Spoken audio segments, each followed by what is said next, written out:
Hi, friends. Good evening and welcome. Welcome to my talk on life appreciation. The purpose of my talk is to help me appreciate life more than ever and to help you too. I hope I succeed. Today, I have chosen a special topic. Of course, all topics I chose are special. But this one is of great interest to me, and you'll understand why later on. The title for tonight is Conquer. Or better yet, how to conquer yourself. I am going to start by quoting a man that has lived about 500 years before Christ. His name is Buddha. And here is the quote. One may conquer in battle 1,000 times 1,000 men. Yet he is the best of conquerors who conquers himself. End quote. Dear friends, obviously, Buddha was referring to two types of battles.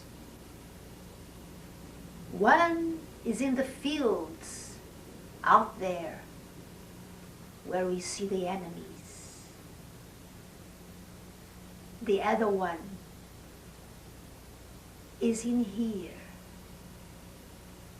The battle in our mind and beyond our mind, where we do not see the enemy.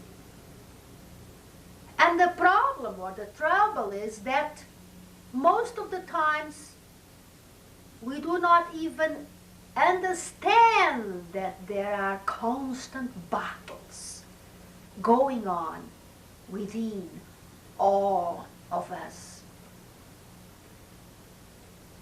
We have built so many stones that are preventing us from learning who we are and above all from learning how to handle our emotions. Now, I must be very careful because I do not want you to think that we can get rid of emotions. We cannot get rid of emotions as long as we are in our body form, in this form here on earth. But we can learn to handle our emotions. All right? I am going to give you 3 examples. One example of a person who conquered fear. Another example of a person who conquered the lack of understanding herself, the fear of looking at her own self. And another person who conquered the lack of faith.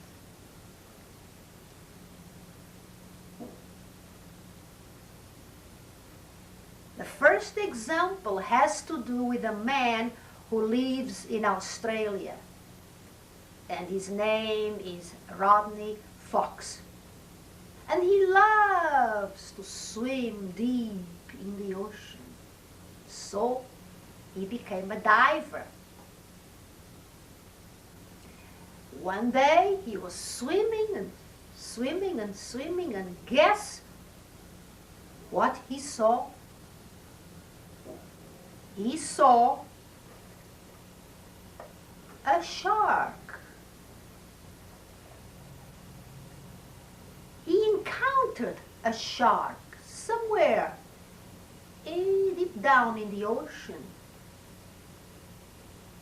Oversized, overweight, and big teeth. He had never faced a situation like this before. He had never encountered a shark. So, he followed his instincts. What is the normal thing to do? Is obviously to swim away. And the shark followed him and hurt him very badly. The next thing, he looked down at himself, at his body. His intestines were out. He put the intestines back. And oh my God, he did not die. He escaped. He was in the hospital for 3 months. He came out of there. He had recovered. And guess what he did? Guess, dear friends. I'll give you a few seconds. What did he do once he came out of the hospital? He went back to the sea to face the sharks. He had the courage to decide to go back to face his so-called enemy. But he had learned something very interesting about these fellows. What he learned is that when you see a shark, you must realize that the sharks are afraid of us. If you swim towards the shark swings away from you.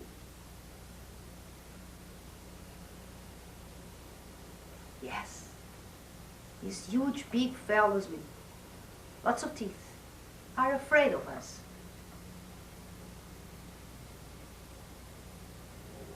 So friends, let's hope Rodney learned his lesson and that he's swimming happily in the Australian waters.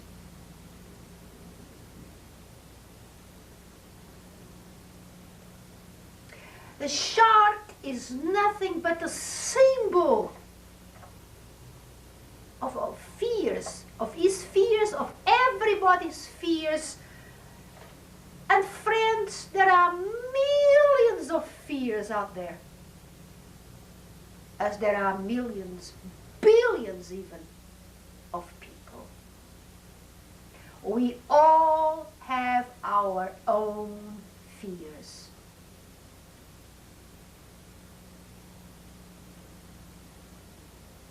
So friends, this is my first example.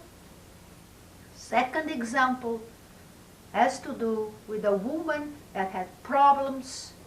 She had a lot of stress. She could not look at herself. She could not even see herself naked, look at herself naked.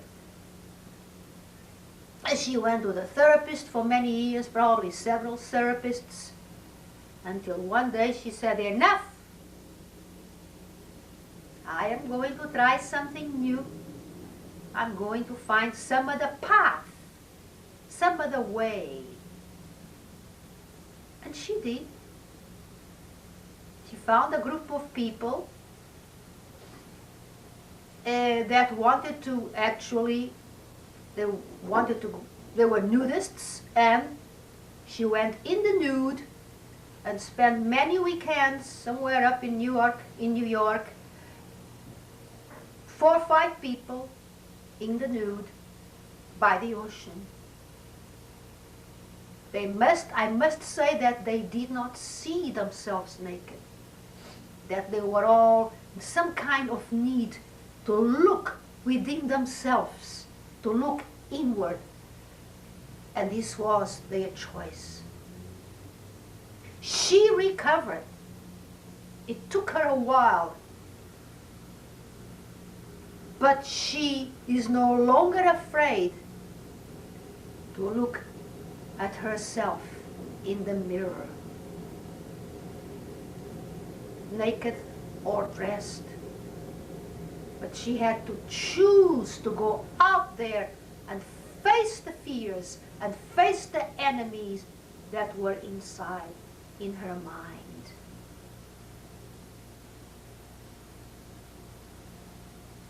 We all have emotions, as I said, but I want to say also that we own our emotions, and we must make sure, however, that our emotions do not own us to the point of pain, stress, and other type of sicknesses. Let me repeat, we own our emotions. Let us make sure our emotions do not own us.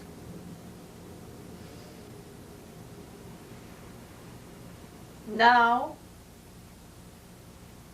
before I proceed, let me tell you, I had a cable TV show in Manhattan, New York City, for over 15 years, and I interrupted it a few years ago because I had several events going on in my life. And now I'm back, and I am glad I'm back.